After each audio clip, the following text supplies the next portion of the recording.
Now, it's almost a year since the bloody days of the Ukrainian Revolution, when 76 people were shot dead on Kiev's iconic Maidan square. Ukraine's new leaders put the blame solely on former President Yanukovych's security forces. RT has cut a lonely figure in challenging that line. But a new BBC report is now calling Kiev's words into question as well.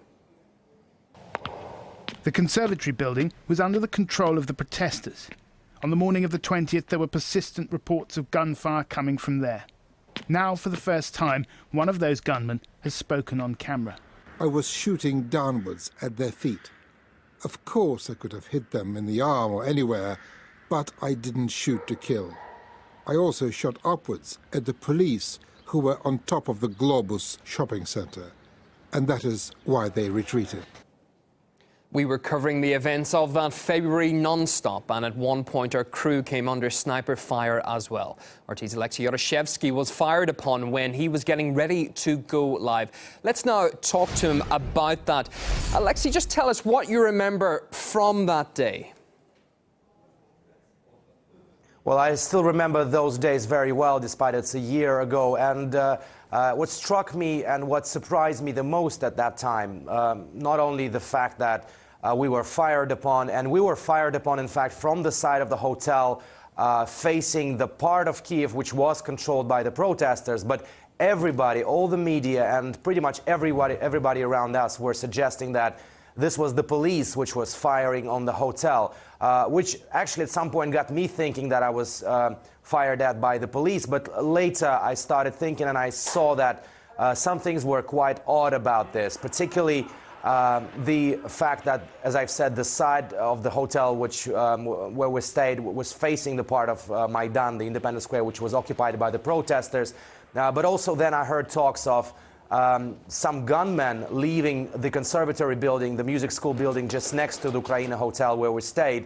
And in April, we actually talked about this. We did a report about this. Let's have a look at the part of that report of that time.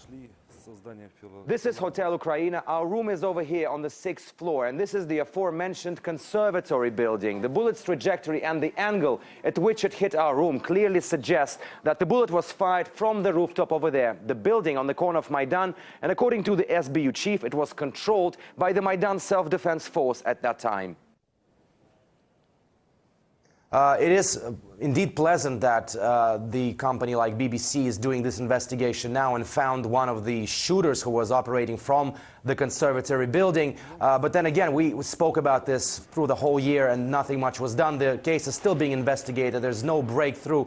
Only 3 policemen are being charged with the deaths of at least 39 people, and there's still a lot of ambiguity about this case. And let's not forget, of course, the leaked conversation between Catherine Ashton and the Prime Minister of Estonia at the time, which of course made a lot of noise. There is now stronger and stronger understanding that behind snipers, it was not Yanukovych, but it was somebody from the new coalition.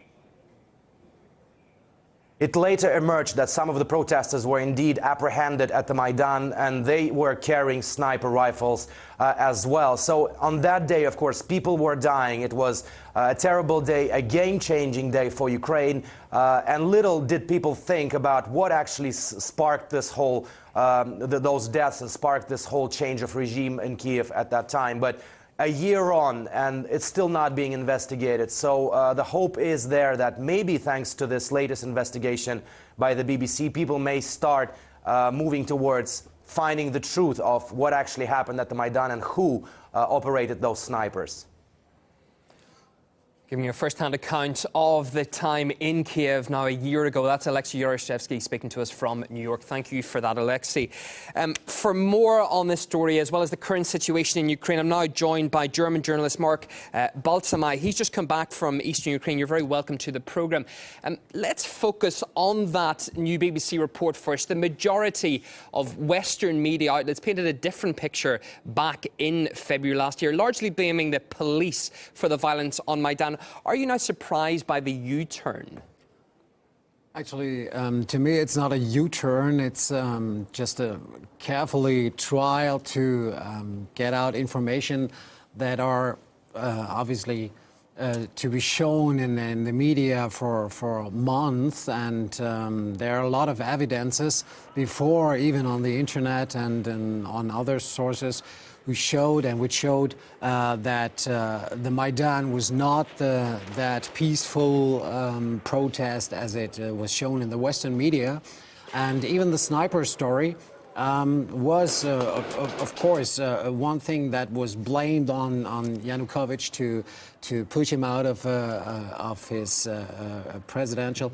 But there were a lot of documentaries right now and in the past which showed that nothing could be true, only that the Berkut was firing, because a lot of people, eyewitnesses, have seen that there were things going on that were really strange, and there was tons of video material that shows from different angles that they were shooting from places that could not be the Berkuts, and even all the Maidan was a staged coup, and it was a staged scene, and.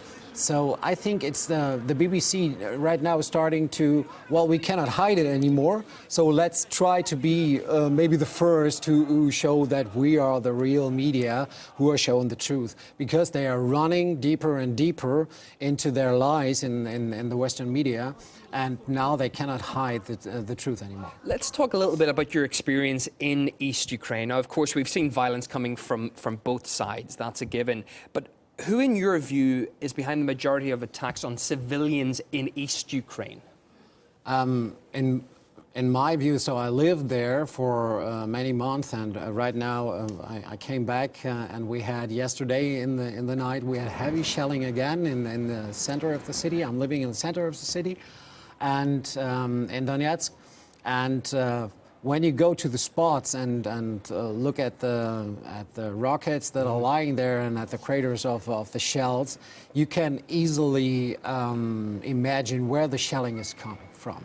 So this is first, and second is we have never witnessed and never seen that rebels units where we were together with them were shooting on civilian targets. They are out of the cities. They're more closer to the edges of the cities, closer to the front lines, and we never witnessed it. And for us, it's clear that the Ukrainian artillery is shooting into the cities with everything they have, with Grad, Uragan, howitzers, and whatsoever.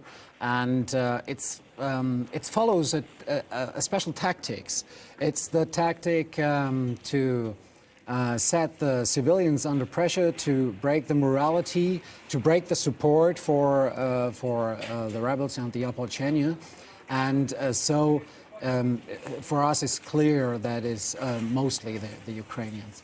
What about this new Minsk deal now agreed earlier today? Are you optimistic that what was agreed on paper will work in reality? So what we have, in my opinion, is nothing new. We had a Minsk II agreement in September, and now we have a new paper with old words. To me, it sounds nothing different to the agreement that it was before. And actually, we all know what happened to this agreement. It was not fulfilled, and it was, it was not worth the paper it was written on it. And it happened that the Ukrainians not pulled back their heavy weapons.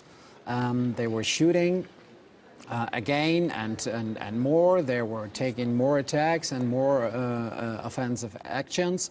And so I'm skeptic about this agreement that this would work. It comes additionally that the leaders, the Germans, the France,